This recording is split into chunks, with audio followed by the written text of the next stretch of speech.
வணக்கம். நான் உங்கள் ஜெயா. இன்றைக்கி நம்ம இந்த வீடியோவில் வில்லியம் ஷேக்ஸ்பியர் எழுதின சிம்பலின் இந்த பிளேயோடைய சம்மரியை பார்க்கலாம். இந்த பிளேயோட மற்ற தலைப்புகள்னு பார்த்தீங்கன்னா த ட்ராஜடி ஆஃப் சிம்பலின், இல்லைன்னா சிம்பலின் கிங் ஆஃப் பிரிட்டன். இது ஆதி காலத்து பிரிட்டன், அதாவது ஏன்ஷியன் பிரிட்டனில் நடக்கிற ஒரு கதை. இந்த கதையை ஹிஸ்டாரிக்கலாக பார்த்திங்கன்னா ஒரு செல்டிக் பிரிட்டிஷ் கிங்கான கியூனபில்லனுடைய கதையை தான் எடுத்து ஷேக்ஸ்பியர் இங்கே பிளேவாக எழுதியிருக்காரு. கதைப்படி பார்த்திங்கன்னா சிம்பலின் ஒரு ரோமன் எம்பையர் வாசல் கிங். இவர் பிரிட்டன் ஆண்டாலும் ரோமன் எம்பையர் கீழே தான் இவர் இருக்கார். 20 வருஷத்துக்கு முன்னாடி இவருடைய 2 மகன்கள் குழந்தையாக இருக்கும்போது அவர்கிட்ட இருந்த ஒரு தேச துரோகி பெலாரஸ்ன்னு ஒரு தேச துரோகியாக அறிவிக்கப்பட்ட பெலாரஸ் அவரோட 2 மகன்கள் குழந்தையாக இருக்கும்போது தூக்கின்னு போயிடுறாரு. அந்த 2 மகன்களோட பேர் கிடரியஸ், அப்புறம் அவிராகஸ்.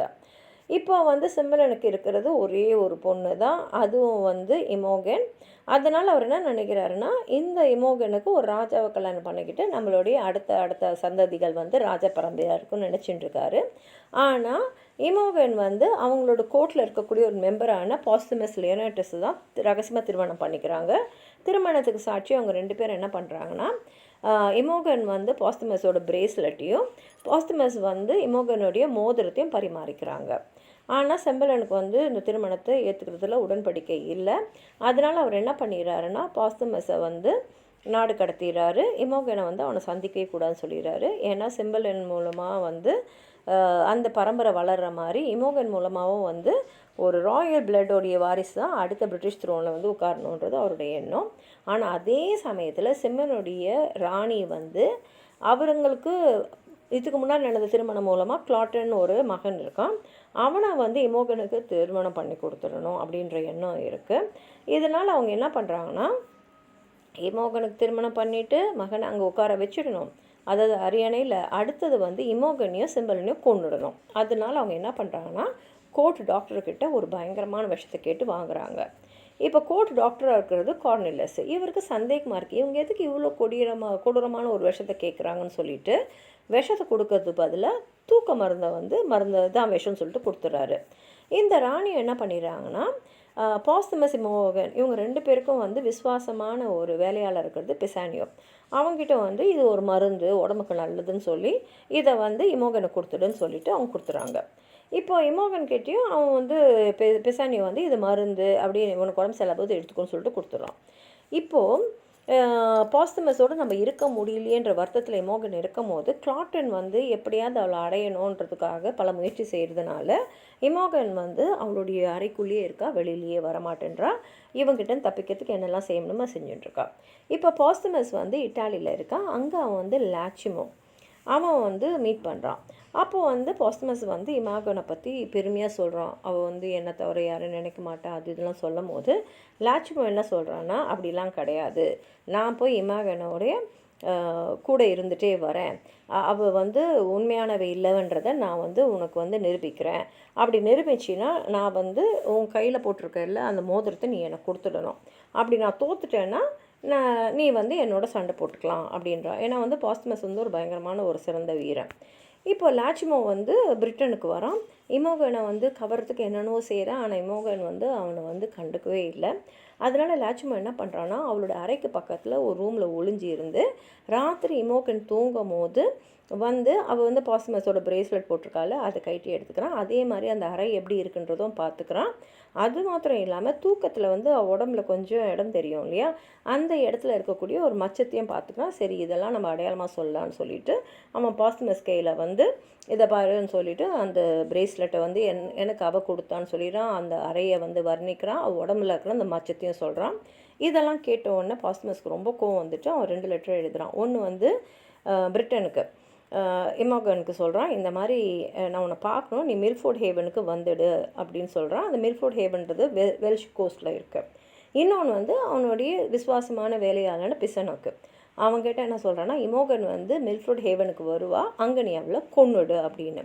ஆனால் பிசனோவால் இமோகனை கொல்ல முடியாது. அதனால் அவன் என்ன பண்ணிடுறான்னா, இமோகன் கையில் போய் இந்த மாதிரி உன்னை அங்கே வர சொல்லியிருக்கான்ல, அங்கே உன்னை வச்சு கொன்னுட சொல்லியிருக்கான் என்னன்றதை இங்கே இமோகனுக்கு சொல்லிடுறான். ஏன்னா இமோகனுக்கு அவன் விசுவாசமான வேலையாள் தான்.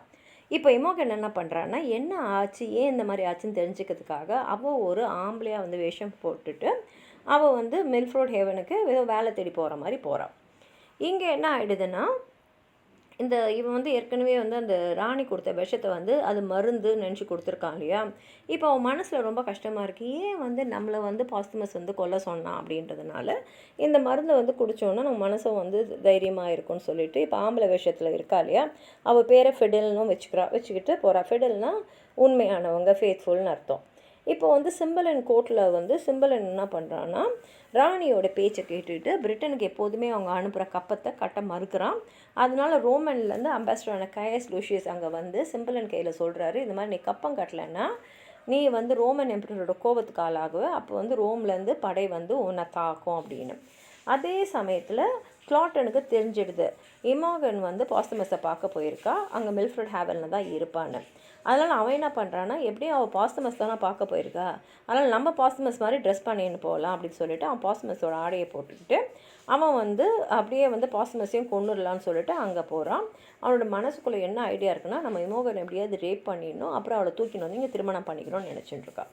இப்போ இமோகன் வந்து ஃபிடல்ன்ற பேரில் ஒரு ஆம்பளை விஷயத்தில் அவள் வெல்ஷ் மவுண்டன் போகிறா. அவள் உடம்புல ரொம்ப மோசமாக இருக்குது. அங்கே ஒரு குகை கிட்ட வரா.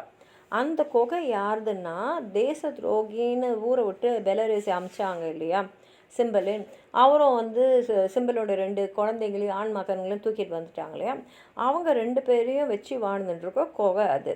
அவங்க 2 பேருக்கும் பாலிடர் கேட்வல்ன்ற பேரை வச்சு அவங்கள சிறந்த வேட்டையாளர்களாக அவர் வந்து உருவாக்கியிருக்காரு. இப்போ இந்த 2 பேரும் வந்து அவங்க தான் வந்து பிரிட்டனுடைய இளவரசர்கள் கெட்ரஸ் ஆவிரஸ்ன்னு தெரியாமலே வளர்ந்துட்டுருக்காங்க. அவங்க 2 பேரும் வந்து ஃபிட்லியை பார்க்குறாங்க. பார்த்த உடனே என்னோ தெரியல, அவங்களுக்குள்ளே வந்து இப்போ ஆணுன்னு தான் நினைக்கிறாங்க, அவன் மேலே ஒரு பாசம் வருது. ஆனால் அது உடன்பிறப்புகள் தான். உடனே அவங்க நட்பாயிடுறாங்க. இப்போ அந்த குகைக்கு வெளியில் வந்து கெட்ரஸ் வந்து கிளாட்டனை வந்து பார்க்குறான். கிளாட்டன் வந்து அவனை ரொம்ப கேவலமாக பேசுகிறதுனால 2 பேருக்குள்ள சண்டை வருது.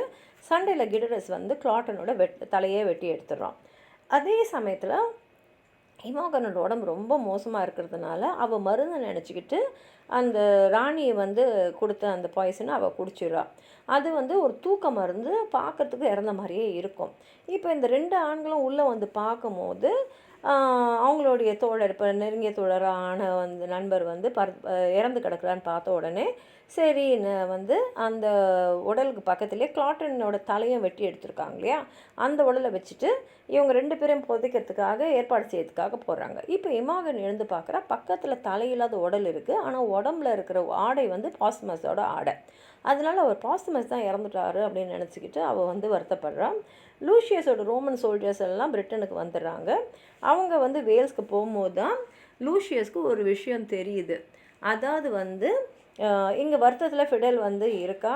அவள் என்ன சொல்கிறான்னா, இந்த மாதிரி நான் வந்து என்னோடய மாஸ்டரே கொன்னுட்டேன் அப்படின்னு வருத்தப்படும் போது இது அதாவது வந்து லூசியஸ் என்ன பார்க்குறாருன்னா, என்னடது ஃபிடல் வந்து அவர் மாஸ்டர் இறந்ததுக்கு இவ்வளோ வந்து வருத்தப்படுறாளே, அப்போ இவ்வளோ உண்மையான வேலைக்காரன் நம்ம கூட தான் இருக்கணும்னு சொல்லிட்டு நீ என்னோடய பேஜ் பாயா வா அப்படின்னு சொல்லிட்டு அவனுக்கு வேலை கொடுத்துறாரு.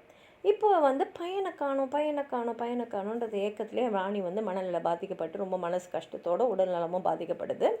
அதே சமயத்தில் பாஸ்துமஸ் வந்து என்ன பண்ணுறாருன்னா, நம்ம நாட்டுக்காக நம்ம சண்டை போடணும், ஏன்னா ரோமன் ட்ரூப்ஸ்லாம் பிரிட்டன் எடுத்து வந்திருக்காங்கன்னு சொல்லிட்டு அவன் இங்கே வரான். இப்போ பெலாரஸ், கெடரஸ், ஆவிரஸ், பாஸ்துமஸ் இவங்க எல்லாம் வந்து சிம்பலனை வந்து ரோமன் ஸ்கேல்லேருந்து காப்பாற்றுறாங்க. இந்த ராஜாவுக்கு இவங்கெல்லாம் யாருன்னு தெரியல, ஆனால் அவங்க வந்து சிறப்பாக வந்து போரிடுறதை மாத்திரம் அவர் வந்து குறிப்பிட்டு கவனிச்சுக்கிறாரு.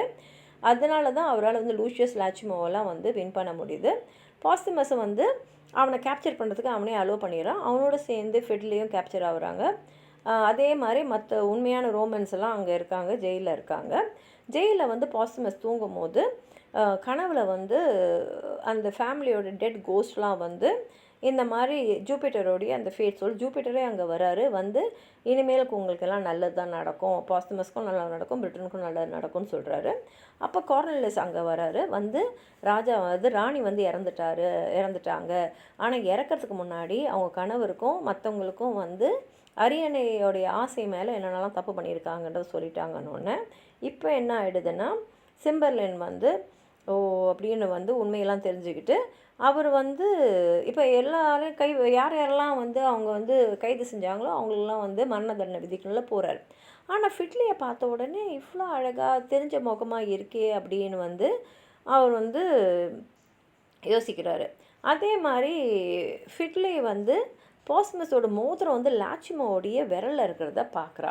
அப்போ கேட்குறா, இந்த மோதிரம் உனக்கு எப்படி வரும்போது லாச்சிமோ எல்லாத்தையுமே வந்து சொல்லிடுறான். எப்படி பாஸ்மஸை வந்து நான் வந்து இமோகனோட ஒன்றா இருந்தேன்னு நம்ப வச்சுட்டு இந்த மோதிரத்தை அவங்ககிட்ட வாங்கினேன் போது பாஸ்மஸ் வந்து லாச்சிமோ சொன்ன கதையை சொல்கிறான். ஆமாம், இந்த மாதிரி நான் இமோகனை ரொம்ப நம்பினேன், ஆனால் அவள் ஏமாற்றிட்டா, நான் வந்து இவங்ககிட்ட பந்தயம் வச்சுருந்தேன், அதனால் நான் திருப்பி கொடுத்துட்டேன்னொடனே எல்லாரும் வந்து அவங்க வந்து என்னெல்லாம் பண்ணியிருக்காங்கன்னு தெரிஞ்சிடுது. இப்போ வந்து இமோகனுக்கும் உண்மை தெரிஞ்சிடுது. அவள் வந்து பாஸ்மஸை கட்டி பிடிக்கும் போது அது ஆணுன்னு நினச்சிக்கிட்டு அவன் வந்து அவளை தள்ளி விடுறான். ஆனால் பிசனோ வந்து சொல்கிறான், இல்லை இல்லை இதுதான் இமோகன், இவன் ஆம்பளை விஷயத்தில் ஃபெட்லியாக இருக்கானோன்னு. இமோகனுக்கு வந்து இன்னும் வந்து சந்தேகமாக இருக்குது. பிசனோ தான் ஒருவேளை ராணியோடு சேர்ந்து நமக்கு விஷம் கொடுத்தானோன்னு போது பிசனோ சொல்கிறான், இல்லை இல்லை எனக்கு ஒன்றுமே தெரியாது, அவங்க மருந்து தான் சொல்லி கொடுத்தாங்கன்னு போது கார்னியஸ் அங்கே வந்து சொல்கிறாரு, இல்லை இல்லை அது விஷம் இல்லை, அது வெறும் ஒரு தூக்க மருந்து தான் அப்படின்னு சொல்லிட்டு அவன் சொல்கிறான். அதே மாதிரி பெலரிஸும் வந்து ரொம்ப வருஷத்துக்கு முன்னாடி அவர் வந்து குழந்தைங்களை தூக்கின்னு போனதை சொல்லிவிட்டு இவங்க தான் உண்மையான வாரிசு கிட்ரஸ் அண்ட் ஆவிட்ரஸ் சொல்லிட்டு ராஜா கிட்ட சொல்கிறாரு.